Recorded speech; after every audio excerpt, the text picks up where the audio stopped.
Queria convidá-lo a abrir a sua Bíblia na segunda carta de Paulo aos Coríntios, no capítulo 4. Hoje nós vamos do verso 16 até o verso 18 do capítulo 4 e vamos entrar no capítulo 5 até o verso 10. Por isso não desanimamos. Pelo contrário, mesmo que o nosso homem exterior se corrompa, contudo o nosso homem interior se renova de dia em dia, porque a nossa leve e momentânea tribulação produz para nós eterno peso de glória acima de toda comparação. Não atentando nós nas coisas que se veem, mas nas que se não veem.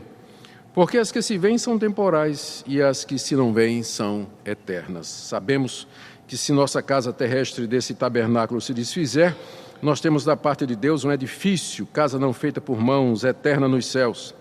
E por isso, nesse tabernáculo, gememos, aspirando por sermos revestidos da nossa habitação celestial, se todavia formos encontrados vestidos e não nus.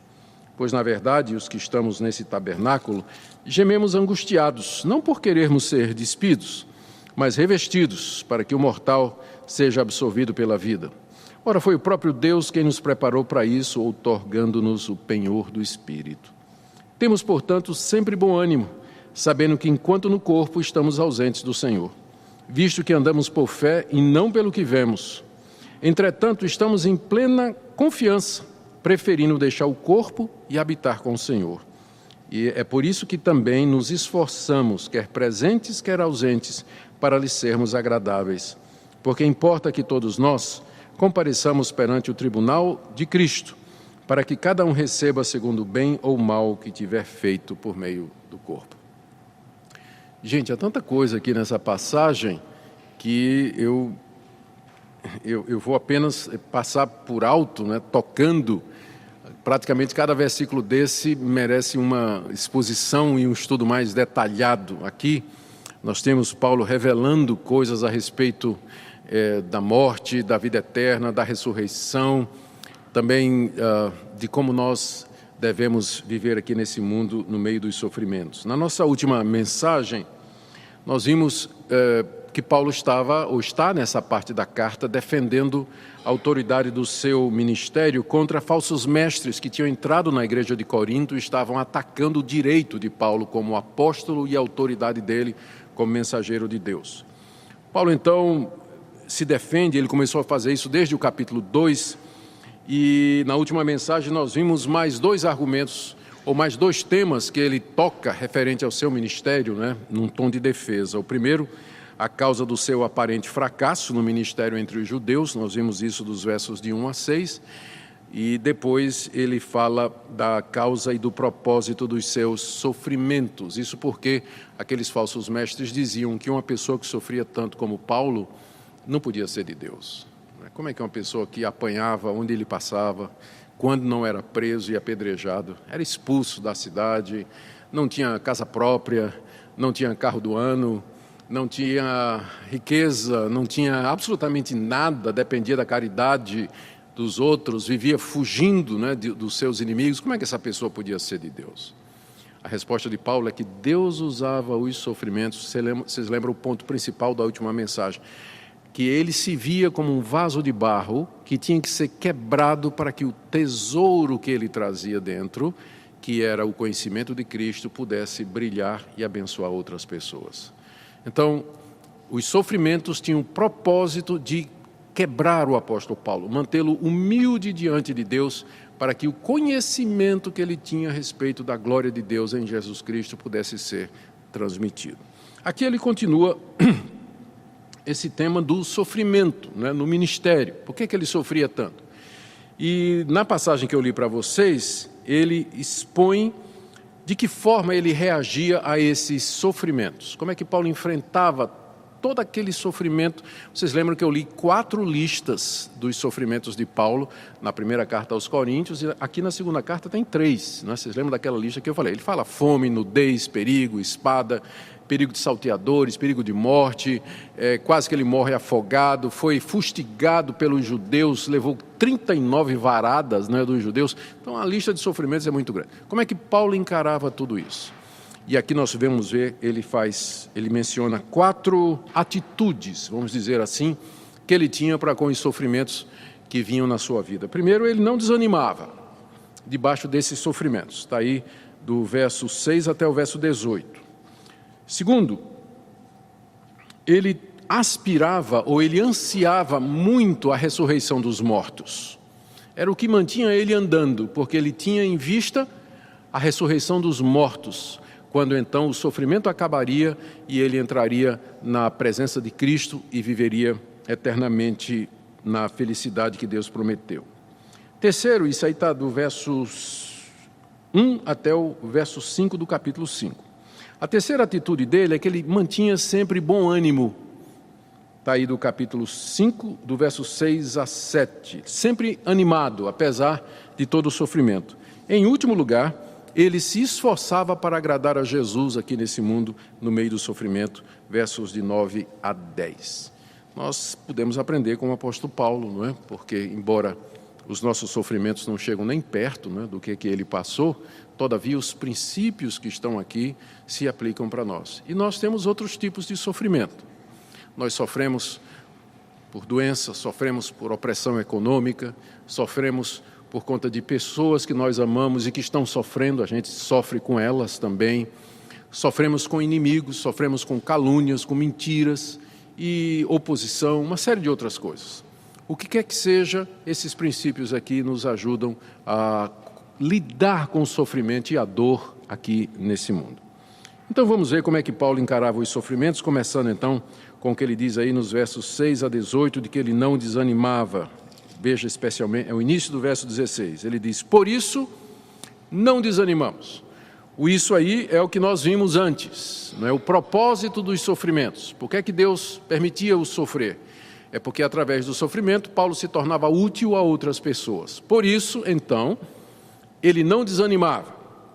Desanimar seria desistir, seria abandonar o trabalho dele, um trabalho que trazia de fato muita dor, ser pregador do evangelho no meio de um povo que não queria ouvir e que, maioria das vezes, o rejeitava e o expulsava. Mas ele não desistia de cumprir aquela missão que Deus tinha dado para ele e nem perdia a empolgação, né? Ele não somente não abandonava, como ele também não perdia a empolgação e não perdia o entusiasmo de fazer aquela obra que Deus havia dado para ele. Ao contrário, ele diz aí no verso 16, o seu entusiasmo, o seu ânimo e a sua fé se renovavam diariamente. Se você prestar atenção no verso 16, você vai ver que Paulo está dizendo isso, fazendo um contraste entre o homem exterior e o homem interior. Deixa eu ler de novo o verso 16. Por isso não desanimamos. Pelo contrário, mesmo que o nosso homem exterior se corrompa, contudo o nosso homem interior se renova de dia em dia. O que é o homem exterior? O homem exterior é o que nós somos aqui nesse mundo. Sou eu com o meu corpo, os meus relacionamentos e meus contatos aqui na realidade. Sou eu enquanto pai, enquanto marido, enquanto trabalhador, enquanto pessoa, enquanto idoso, enquanto doente, enquanto sofredor, enquanto precisando, enquanto tendo necessidades. É isso que é o homem exterior, é o que eu sou nesse mundo presente. E Paulo diz que esse homem exterior ele está se corrompendo. Corromper aqui significa deteriorar. E à medida que os anos passam, é verdade, o meu homem exterior, o que eu sou aqui, vai se deteriorando, a saúde vai acabando, a vista vai escurecendo, os ouvidos vão ficando surdos, a disposição e o ânimo vão diminuindo, o apetite vai se afetando, a saúde vai sendo minada e finalmente eu vou me corrompendo, né? Vou sendo corrompido, deteriorando até que finalmente eu vou voltar de onde eu vim. O que é pó torna ao pó. Essa é a trajetória do homem exterior, é a sua trajetória, é a minha aqui nesse mundo. Ou seja, o que eu sou, o que eu tenho, meus relacionamentos, os papéis que eu exerço aqui nesse mundo, eles todos estão caminhando para o fim. Eu estou envelhecendo, eu estou ficando cada vez mais doente, meus sentidos já não são mais os mesmos, eu já não tenho mais a mesma disposição, o apetite já não é mais o mesmo. E isso vai ficando cada vez pior, até que finalmente a morte vai bater à nossa porta. Mas enquanto isso acontece, o homem interior, diz o apóstolo Paulo, vou ler de novo, se renova de dia em dia. Se renova de dia. O que é o homem interior? É aquilo que eu sou com relação a Deus. Filho de Deus, justificado em Cristo Jesus, unido a Jesus Cristo pelo Espírito Santo, parte da nova criação que Deus fez. Veja o contraste, não é? Nós somos, na verdade, como se isso aqui fosse uma santa bipolaridade, não é? Uma santa esquizofrenia. Por um lado, no que eu sou referente ao mundo, isso está indo para baixo, mas o que eu sou com relação a Deus está indo para cima.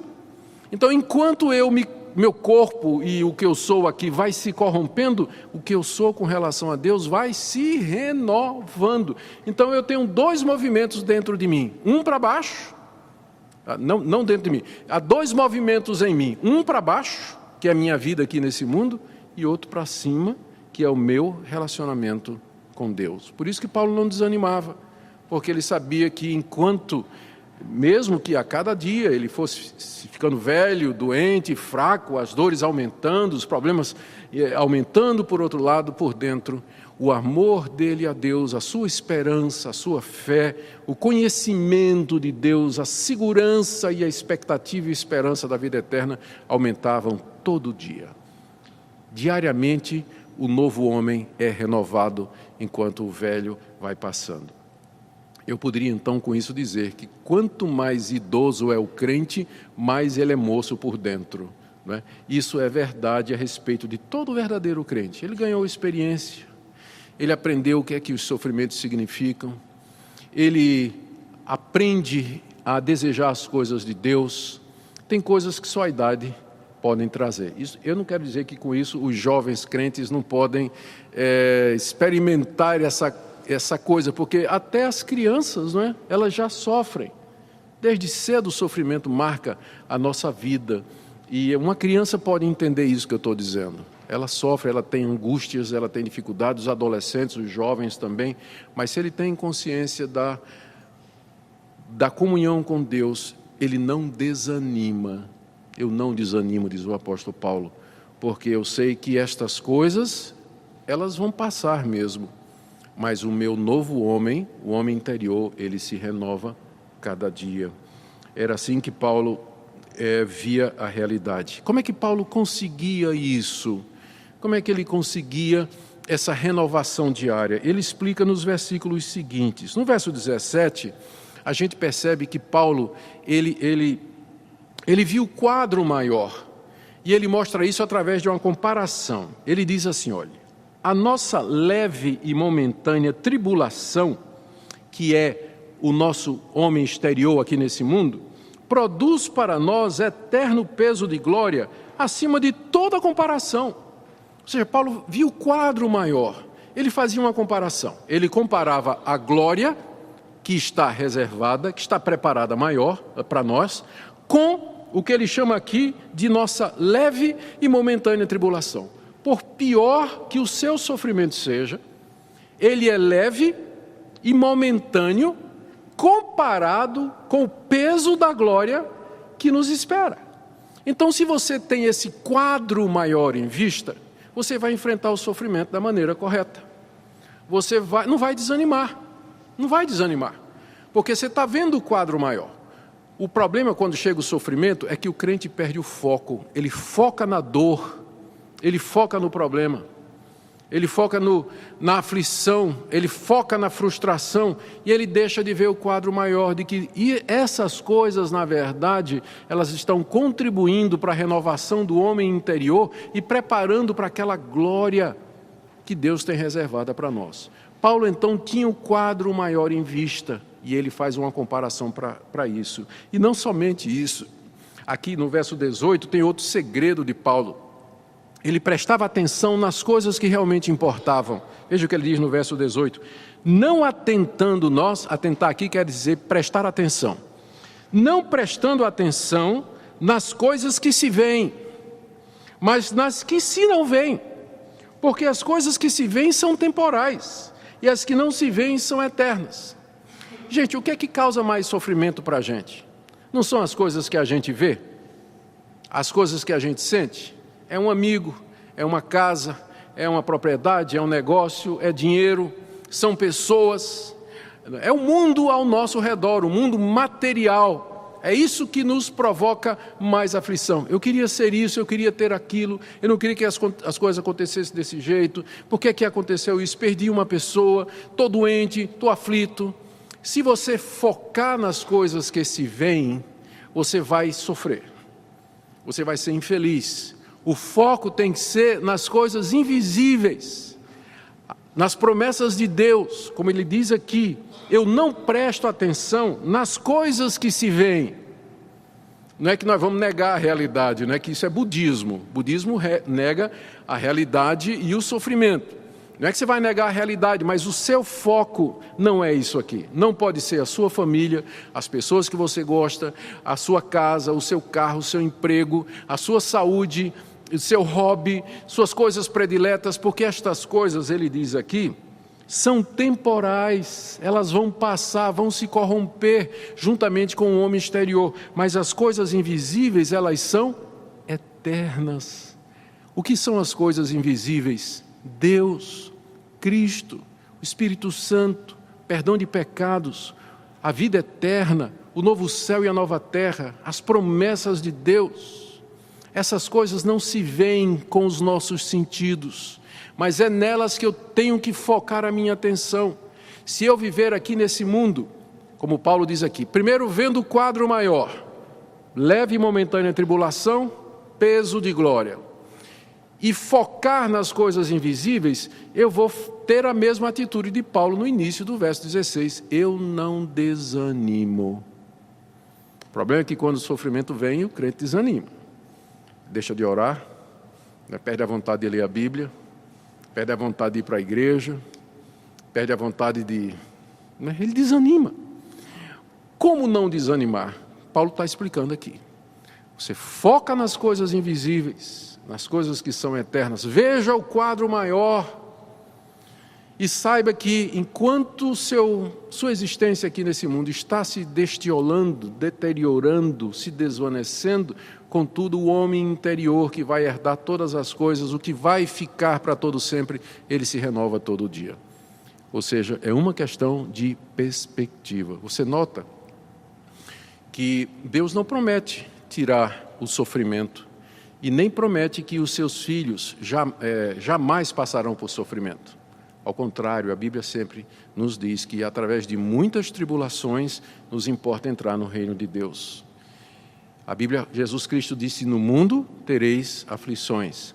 Então, quando você diz assim, Deus, eu estou no meio de um sofrimento muito grande, por favor me ajuda, provavelmente Deus não vai tirar aquele sofrimento, mas Ele vai mudar a sua perspectiva. Ele vai querer que você olhe para o sofrimento da perspectiva correta, o quadro maior. O quadro maior. O sofrimento é usado por Deus para nos ensinar todas estas coisas. Era assim que Paulo encarava os sofrimentos. Em primeiro lugar, ele não desanimava. Segunda coisa, ele aspirava, ele desejava, ele ansiava a ressurreição dos mortos de 1 a 5. Paulo tinha certeza de que o estado da ressurreição era infinitamente melhor e mais glorioso do que o nosso estado aqui, a ponto dele fazer um contraste. Você vê aí no verso 1, ele diz que a nossa vida aqui, o nosso corpo aqui é como uma barraca, é como um tabernáculo, enquanto que o corpo da ressurreição é um edifício eterno feito por Deus nos céus. Olha o que ele diz no verso 1, sabemos que se a nossa casa terrestre deste tabernáculo é uma barraca, não é? Se a nossa casa terrestre deste tabernáculo se desfizer, o que é que ele está se referindo? Está se referindo à morte. Eu sei que se o meu tabernáculo, a minha barraca, que é o meu corpo, se desfizer, ele está dizendo, se referindo à morte, eu tenho da parte de Deus um edifício, não uma barraca, mas um edifício, casa não feita por mãos, mas feita pelo próprio Deus, eterna, em contraste com o nosso corpo, que é passageiro, nos céus. Ao que é que Paulo está se referindo? Ao corpo da ressurreição, a ressurreição dos mortos. Se o meu corpo aqui se desfizer, e ele vai se desfazer, eu vou ganhar de Deus um corpo superior. É tão superior como um edifício, um castelo, um palácio feito por Deus é superior a um barraco feito por mãos humanas aqui nesse mundo. Eu estou acostumado a ver barraco porque eu morei numa cidade como Recife, que tinha e tem muitas favelas. Morei em São Paulo, não é? Onde tem muitas favelas, e viajei muito para o Rio de Janeiro. Então eu sei o que é um barraco, eu sei o que é essas casas feitas de papelão, de saco plástico, não é? Paulo compara a nossa existência aqui a uma morada desse tipo e contrasta com um edifício eterno que nunca vai se destruir, feito por Deus nos céus. É a comparação entre o corpo da ressurreição e o nosso corpo aqui. Então Paulo tinha certeza disso. Por isso, no verso 2, ele diz que ele anseia, ele geme de ânsia esperando a ressurreição. Por isso, verso 2, nesse tabernáculo que é o nosso corpo, nós gememos, estamos gemendo, aspirando, desejando, por sermos revestidos da nossa habitação celeste.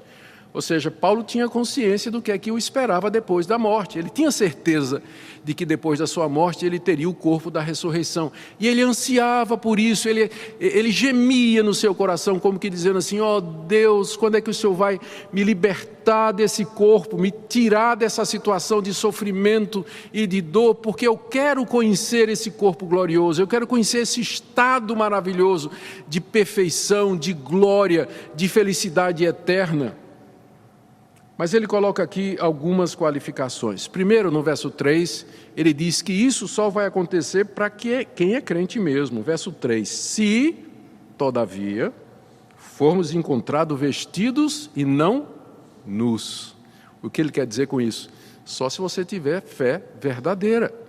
Só se você tiver sido vestido com a justiça de Cristo, com as vestes de justiça que foram compradas para nós pelo Cordeiro. Aqui eu me lembro de uma parábola que Jesus contou de um banquete que foi dado por um homem, né, convidou muita gente, e, não é, ninguém quis vir, e ele saiu arrastando quem ele achou, levou para dar o banquete, e todo mundo tinha uma roupa. E de repente, lá no meio da festa, tem um cidadão que não está com a roupa nupcial. E pergunta, amigo, como é que você entrou aqui? E mandou o cara para fora, e diz lá, ele foi lançado para fora nas trevas, onde havia choro e ranger de dentes. Jesus contou essa parábola. A festa é o encontro com Ele, é o momento da glória, da ressurreição, e será para quem estiver vestido e não nu. Nu é como nós estamos sem Cristo. Nu é como nós estamos sem perdão de pecados. Nu é como nós nos encontramos na nossa rebelião, sem certeza do perdão de Deus e vivendo de acordo com as paixões desse mundo. Mas se estivermos vestidos com a justiça de Deus, nós então, depois da morte, nós teremos esse corpo maravilhoso que nos espera na ressurreição dos mortos. Essa é a primeira qualificativa. A segunda que Paulo diz, ele quer deixar claro de que ele não está desejando a morte, porque ele diz que ele está aspirando, né? Ele aspira por essa realidade futura. Então, alguém pode até dizer assim que Paulo vivia querendo morrer, não é? E ele então explica no verso 4, na verdade, os que estamos neste tabernáculo gememos angustiados, não porque queremos ser despidos, mas revestidos, para que o mortal seja absolvido pela vida. Ele está mais ou menos dizendo assim, olha, quando eu disse que eu estou gemendo, né, e desejando, não é que eu quero morrer, mas é que eu quero conhecer essa vida, essa casa, essa glória que Deus tem preparado para nós. E o desejo é muito grande. Paulo faz essa ressalva para que ninguém o acuse de estar promovendo o suicídio, né? Para que ninguém venha dizer que ele está promovendo essa ideia de suicídio. Ele diz, não, eu não estou querendo morrer, mas é que viver é muito mais glorioso, né? A vida depois da morte é tão gloriosa que para mim, eu aspiro tanto isso que, né, viver aqui nesse mundo se torna irrelevante e secundário, mas não que eu queira tirar a minha vida. E de fato, mesmo que Paulo tivesse tanto desejo de conhecer esse corpo da ressurreição e a vida gloriosa, ele não tirou a vida dele. Ele foi morto no ano 66 na Via Ápia por ordem do imperador Nero, decapitado. como inimigo do Império Romano, não é? Ele não tirou sua vida, mas a vida foi tirada dele. E ali, quando ele foi decapitado, ele então foi para a presença do Senhor e conheceu essa verdade que ele tanto queria. E ele diz aqui no verso 5 que foi Deus, o próprio Deus é que preparou para isso. Olha, foi o próprio Deus quem nos preparou para isso, outorgando-nos o penhor do Espírito Santo. Deus é o próprio Deus quem prepara os crentes para viver nesse mundo assim, aspirando, gemendo, querendo um mundo celestial. E o que é que nos faz querer isso? O que é que nos dá certeza disso? Ele diz aqui, Deus nos deu o penhor do Espírito Santo. Todo mundo sabe o que é um penhor. Penhor é uma garantia, né, de que você vai pagar alguma coisa. E Deus então nos deu uma garantia de que Ele vai nos dar a vida eterna e a ressurreição dos mortos e o novo céu e a nova terra. Que garantia é essa? A presença do Espírito Santo em nós. Então o Espírito que habita em nós, aqui, nesse mundo, enquanto vivemos aqui, enquanto o nosso corpo exterior, homem exterior, está se corrompendo, o Espírito Santo está nos renovando, Ele está nos reanimando, nos preparando para aquele momento em que nós teremos a vida eterna. Então, essa é a segunda atitude de Paulo. Lembrando, ele diz primeiro que ele não desanimava, porque ele viu o quadro maior, não é? Ele estava vendo o quadro maior, ele prestava atenção nas coisas que não se viam, as coisas invisíveis, porque elas são eternas. Depois ele disse que sempre estava animado. Por que ele estava animado? Porque ele sabia que quando morresse aqui, ele teria o corpo da ressurreição. Aqui, casa, aqui, tabernáculo, barraca. Lá, edifício eterno no céu. Ele sabia disso e ele queria isso. Não é que ele queria morrer, mas ele queria conhecer tudo isso. Por isso, ele vivia, ele tinha esse desejo intenso no coração. Terceira atitude dele, está aí no verso 6 e 7, ele diz que sempre mantinha um bom ânimo. Estava sempre animado com as coisas de Deus. Veja o que ele diz, versos 6 e 7. Temos, portanto, sempre bom ânimo, sabendo que enquanto no corpo estamos ausentes do Senhor, visto que andamos por fé e não pelo que nós vemos. A questão é como é que Paulo, sabendo que aquilo que o esperava, não é? Como é que ele conseguia viver aqui nesse mundo, não é? E a resposta dele é que ele sabia duas coisas. E aqui eu queria chamar a sua atenção para essas duas coisas, essa passagem, porque elas são extremamente importantes. Versos 6 e 7, ele diz, olha, temos, portanto, sempre bom ânimo. Eu não desanimo. Eu estou aqui nesse mundo, no meio de todo o sofrimento, mas tenho um bom ânimo. Por quê? Primeiro, porque eu sei que enquanto eu estiver aqui no corpo, eu estou ausente do Senhor Jesus. O que é que isso significa? A ausência do Senhor Jesus não significa ausência espiritual, porque Jesus está conosco todos os dias até a consumação do século, pelo Espírito Santo que habita em nós. Ele está falando da ausência física de Cristo. Cristo ressuscitou dos mortos com um corpo, o mesmo corpo com que ele viveu durante os 33 anos aqui, só que glorificado, transformado, corpo imortal, preparado para a glória. Mas Jesus Cristo, ele tem corpo. Muitos crentes pensam que quando Cristo subiu ao céu, né, depois da ressurreição, ele teve com os discípulos, disse a Tomé, pega aqui, toca nas minhas mãos, no meu lado. Tomé viu que ele tinha realmente um corpo. Jesus comeu peixe e mel com os discípulos, né? E depois Jesus subiu aos céus. E muito crente pensa que depois que Jesus sumiu detrás das nuvens, ele pegou o corpo, né, uma lata de lixo, jogou fora e subiu só a alma de Jesus. Jesus é um espírito agora. Não, não, não. Jesus continua hoje com o mesmo corpo da ressurreição. Ele é Deus homem para todos sempre.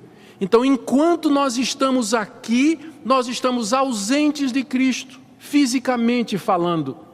Ele não está mais presente entre nós fisicamente, mas quando houver a ressurreição dos mortos, Cristo virá fisicamente e nós estaremos com Ele fisicamente, presencialmente. Por enquanto, diz o apóstolo Paulo, verso 7, nós andamos por fé e não por... Eu ando por fé, eu não estou vendo o Senhor Jesus, eu não toco nele, eu não ouço a voz dele audivelmente. Mas eu me relaciono com Ele pela fé. O que é que a Bíblia diz que é a fé? Fé é a certeza das coisas que você não vê. Eu não vejo o Senhor Jesus, mas pela fé eu posso vê-lo. Mas o dia vai chegar em que eu não vou precisar mais de fé, porque eu terei o Senhor Jesus presente, em corpo, ao meu lado, quando Ele vier em glória para julgar os mortos, quando houver a ressurreição, quando Ele se reunir com o seu povo no novo céu e na nova terra. Nós andamos por fé e não por vista. Por que eu disse que esse versículo é importante? Porque muitos evangélicos não compreendem isso. Muitos evangélicos, eles gostariam de andar por vista. Eles queriam ver um anjo todo dia. Eles queriam ter uma visão de Jesus todo dia. Eles queriam ter milagres todo dia. Eles querem ver ressurreição de morto todo dia. Mas a maneira que Deus determinou dos seus filhos viverem aqui nesse mundo é pela fé, não é por vista. Por isso que a maioria de nós aqui nunca vai ver um morto ressuscitar, nunca vai ter uma visão de Cristo, nunca vai ver os céus se abrir e Deus falando. Nós vamos viver pela fé, crendo e recebendo pela fé o que a Bíblia nos diz, sem nunca ter visto, tocado, experimentado ou ouvido. Eu nunca vi Jesus, nunca toquei nele. Mas por que eu sou um cristão? Porque eu creio. A fé me coloca em contato com Deus e com as realidades espirituais. Nós andamos por fé e não por vista. Talvez até o dia de hoje o problema é quando o crente ele quer andar por vista, é que ele se perde no misticismo, ele sai procurando ver Deus em coisas, né? em manifestações e tudo mais, e não são poucos os que se decepcionam, ou têm uma fé fraca. Precisa muito mais fé para você andar pela fé, do que você ter uma fé que é baseada em coisa, em objeto, em manifestação, em qualquer outro argumento ou âncora que as pessoas costumam colocar aí para os crentes. Nós andamos por fé e não por vista. Eu gostaria muito, já muitas vezes eu disse a Deus, Deus, seria tão mais fácil se o Senhor mandasse o anjo Gabriel aqui na minha frente, porque eu estou confuso, eu não sei o que fazer, preciso de uma decisão. Então, como no passado o Senhor mandou Gabriel falar com Maria, falar com João Batista, o anjo apareceu a Daniel, não é? O Senhor não podia mandar um anjo aparecer aqui no meu quarto, nesse momento, no meu escritório, para me ajudar a resolver? Silêncio. Fico tentando ouvir o bater das asas, nada, só o barulho do ar-condicionado. Nada. Abra a Bíblia e Deus diz, você anda por fé e não por vista. Você tem que andar pelas minhas promessas e pela minha palavra. Você tem que confiar em mim. Lá no jardim, Adão e Eva não precisavam de fé, porque Deus todo dia vinha conversar com eles na viração do dia. O nosso castigo, o castigo da nossa raça, foi sermos expulsos do paraíso. E depois que nós fomos expulsos do paraíso, nós agora não temos mais a presença do Senhor conosco, como Adão e Eva tiveram no paraíso. Por isso, nós estamos condenados a andar por fé e não por vista. Faz parte do castigo de Deus. Andamos por fé. E é um castigo abençoado, porque pela fé nós nos exercitamos, aprendemos a paciência, nós perseveramos, nós insistimos, nós continuamos, mesmo sem ver, mesmo sem sentir. E é a maneira de Deus testar quem realmente é crente, ou então está no Evangelho apenas porque está procurando outra coisa. Nós andamos por fé, queridos, não por vista. Se Deus lhe der algum apoio para a fé, um milagre na sua vida, alguma coisa, graças a Deus por isso, mas você vai saber que isso é exceção. A regra é essa, nós andamos por fé e não por vista. Bom, era assim que Paulo se mantinha animado, né? Agora, o último ponto aqui, nós estamos vendo como Paulo reagia diante do sofrimento. Primeiro, ele não desanimava debaixo das aflições e sofrimentos, porque ele viu o quadro maior. Segundo, ele aspirava, desejava a ressurreição dos mortos, ele fazia uma comparação e ele sabia o que o esperava. Terceiro, ele tinha sempre bom ânimo, sabendo que aqui nesse mundo a gente anda pela fé e não pelas coisas que vêm, por isso que nós estamos ausentes do Senhor Jesus, mas vai chegar o dia que nós vamos estar presentes. E finalmente ele diz, do verso 9 a 10, que ele se esforçava para agradar a Cristo em tudo. Versos 9 e 10. É por isso que também nos esforçamos, quer presentes, quer ausentes, para lhes sermos agradáveis. Porque importa que todos nós compareçamos perante o tribunal de Cristo, para que cada um receba segundo o bem ou o mal que tiver feito por meio do corpo. Ou seja, Paulo diz, não somente aqui nesse mundo, mas também no mundo vindouro. Eu quero viver para agradar a Cristo, não é? Verso 8. Estamos em plena confiança, preferindo deixar o corpo e habitar com o Senhor. E é por isso que também nos esforçamos, quer presentes, quer ausentes, para lhes sermos agradáveis.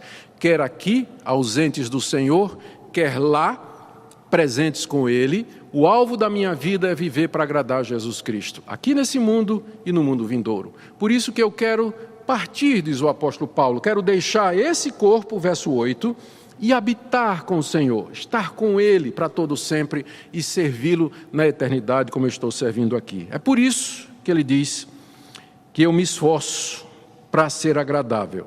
E aí ele acrescenta uma motivação aqui, que parece fora de lugar, mas é extremamente importante. E ele diz, por que eu quero agradar a Jesus? Porque importa que todos nós compareçamos perante o tribunal de Cristo, para que cada um receba segundo o bem e o mal que tiver feito por meio do corpo. Aqui Paulo diz que quando Cristo vier, ele vai sentar-se e vai presidir o tribunal de toda a raça humana. Todos, inclusive os crentes, comparecerão. E ali Cristo vai recompensar os que são seus, os que confiam nele. Vai dar a eles a recompensa das boas obras que o próprio Deus preparou para eles e que demonstram a sua fé.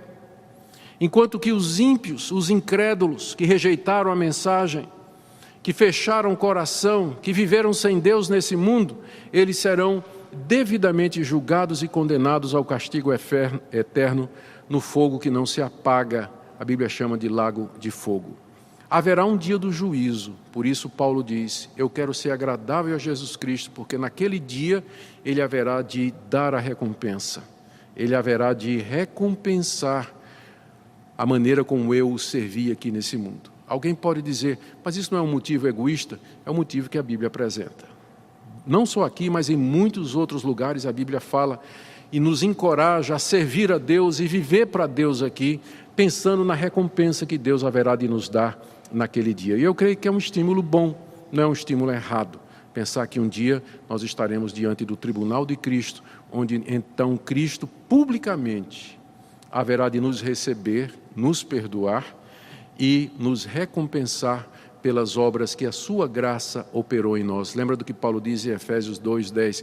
Deus nos preparou, fomos criados para boas obras que Deus de antemão preparou para que nós andássemos nelas. Até as nossas boas obras são decorrentes da graça de Deus. E Deus vai recompensar aquilo que Ele mesmo fez. Ele agiu em nós, nos perdoou, nos deu o Espírito Santo, e isso Ele vai recompensar no dia do juízo. Terminando, gente.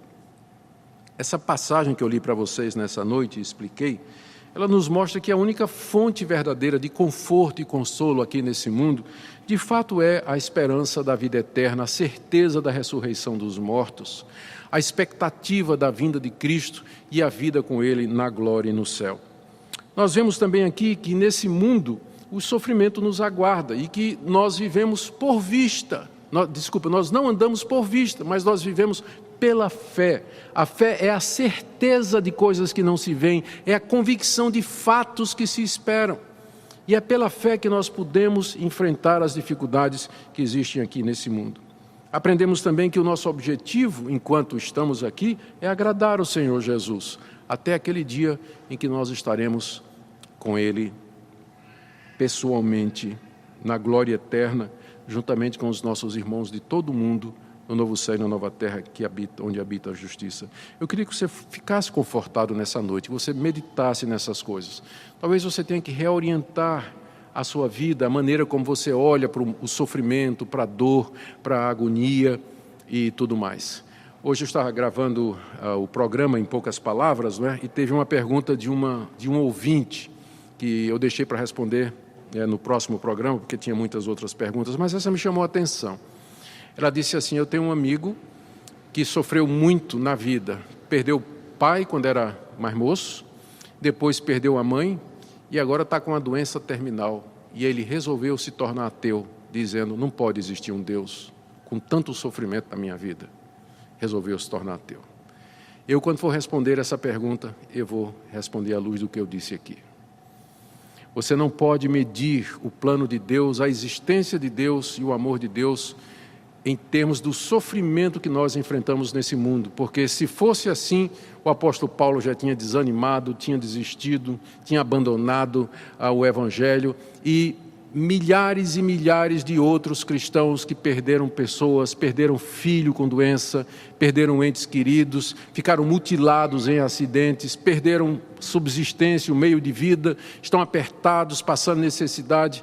Você não pode medir o amor de Deus, a redenção de Deus e as promessas de Deus pelo sofrimento aqui nesse mundo.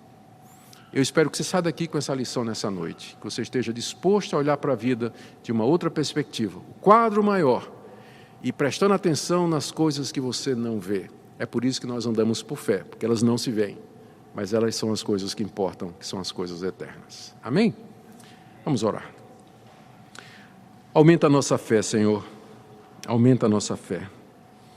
Ajuda-nos a entender que o mundo em que nós vivemos está manchado pelo pecado, assim como nós, que tudo isso é passageiro e temporário comparado com a eternidade. Consola o teu povo nessa noite, os aflitos, os sofredores, os questionadores, aqueles que têm dúvidas. Acalma as dúvidas, dá respostas. É o que nós pedimos em nome de Jesus. Amém.